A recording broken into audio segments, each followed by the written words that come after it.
Here's what can get in the way of selling your business. It's not all rosy.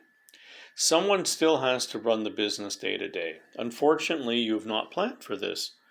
If you have a larger company, you may have staff to run the show for you. Typically, if you have a smaller company, say with under $3 million in annual sales, the staff relies upon you for many of the day-to-day decisions, and the business can stutter when you're not available. You're overwhelmed by the process and don't have a qualified, experienced transition team in place. You think you have trusted advisors to help with the process, but sooner than later, you will discover they can't help you if they have little experience buying and selling businesses. I really need to reinforce this. Your partner has a different agenda and doesn't want to sell, or at least not right now, not for the price you think is reasonable. This is when you realize you and your partner have not had the heart-to-heart conversation you've been meaning to have and just how important it is. Let's get on it now. In order to take advantage of the capital gains and other assorted exemptions, you need to have planned well in advance. In fact, there is so much wealth management planning you need to do, you should have started a few years ago. This financial planning and tax advice is about moving the proceeds from the sale of your business to your personal side. Only advisors with the proper experience can do this for you. We've all heard about the owner who sold his company for $4 million and then wrote a check to the government for $2 million because he got the wrong tax advice. It happens all the time. You'd be amazed. Your partnership agreement is out of date or, in fact, non-existent. Try getting an agreement where all partners are happy after you've been working together for years. You'd be surprised how people act a little bit differently when it comes to something like a partnership agreement. You will suddenly realize how different your respective views are on the business and basically life in general. You've been taking money out of the business in various ways, and that has to be normalized. In other words, you've been using the business as your personal piggy bank, and now you have to show your financials to prospective buyers. They will be looking into every line of your reporting and will want to see the real story, and frankly, no, you can't fool them.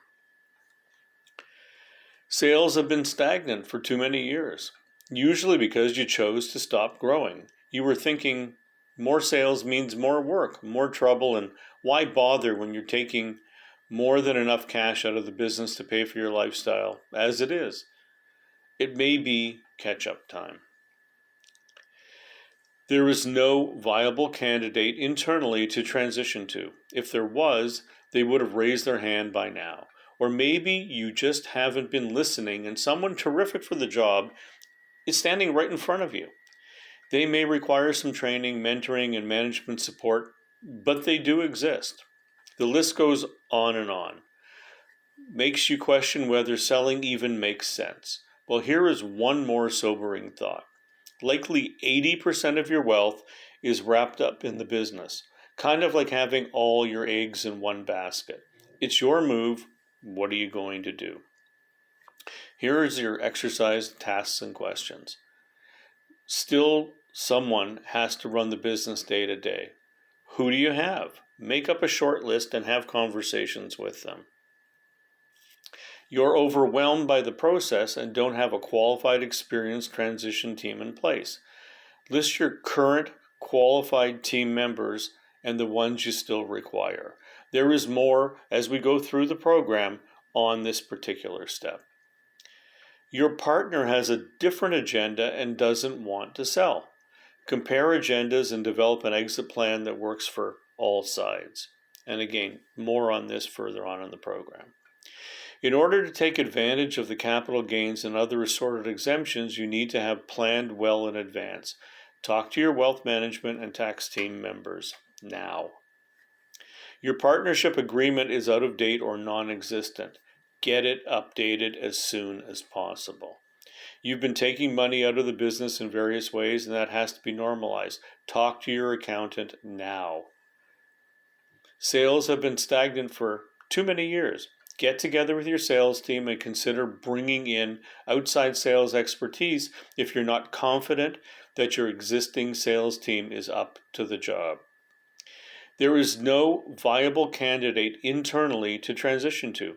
Again, maybe there is, and you've not looked closely enough. Look outside your company and even outside of your industry for the right person to possibly transition to.